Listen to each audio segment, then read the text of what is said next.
Lefties have come up with their most ridiculous excuse yet for the Democrat city crime surge: baby formula. It's apparently causing people to go out and steal like crazy. This is according to New York Democrat Congresswoman Alexandria Ocasio-Cortez. Watch. Because we run away from substantive discussions about this. We don't want to say some of the things that are obvious, like, gee, the child tax credit just ran out on December 31st, and now people are stealing baby formula. Yeah, Louis Vuitton bags too, and they've been doing it for quite a while. Even at the height of the child tax credit, the thieves you see raiding luxury stores, they're doing it because they missed out on a credit on their tax returns, probably on the advice of their accountants. Does AOC really believe this malarkey, Jason? No, I don't actually believe she does. It's a talking point that's ridiculous, but she's good at those ridiculous talking points.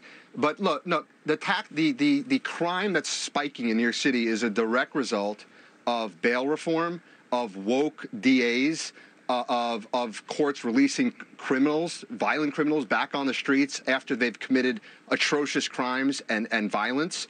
It's because we have a governor that's more focused on masking kindergartners and second graders for 7 hours a day where they breathe, as opposed to focusing on the crime. And we have a new mayor, who's out there doing press conferences talking about getting all of New York City on plant-based diets. That's why we have a crime surge, because liberalism, because that's why we have the crime that we have in New York City, all of those things. Well, it's not baby formula. In fact, people have been stealing baby formula for years now, Chris. So I'm sorry, that is a nonsensical, irrational correlation, and that's why people don't take her seriously.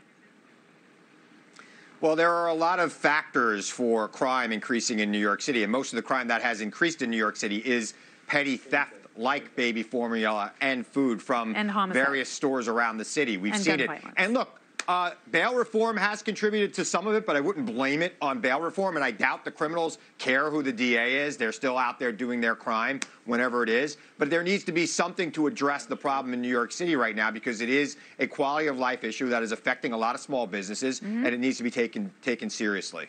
It's probably because we haven't given criminals enough money. Do you think, Spike, should there be any limit to how expansive this state should be and how much we give to those in need?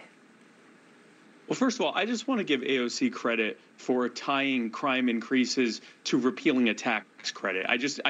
Anytime someone ties or more taxes to crime, I want to give them their due. Listen, one thing that conservatives and progressives tend to agree on in different ways is that there's no problem that can't be solved by giving more money and more power to government. And we're seeing that play out in this debate about crime. For all the talk about defund the police or make reforms to policing, now that crime is going up as a result of a lot of things that have little to do with policing, you have both sides calling for the various things that they think government should have more money and more power to do. And we are in the midst right now of examples of what happens when government has more power and more control and more money. They don't use it against criminals. They don't use it against criminal aliens or drug gangs or anything else. They use it against you. They use it against you when you go to your school board and speak out.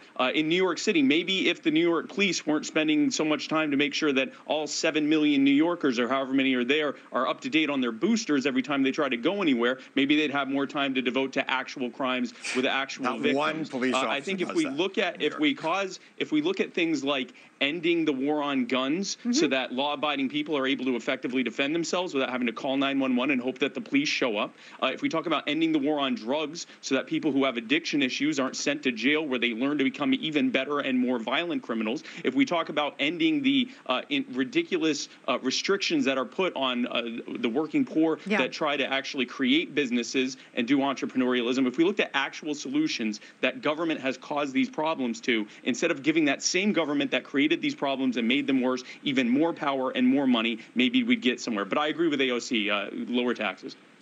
Taxation is theft. She's right about that. All right, Jason, Chris, and Spike, thank you so much for being a part of the show. Great man panel.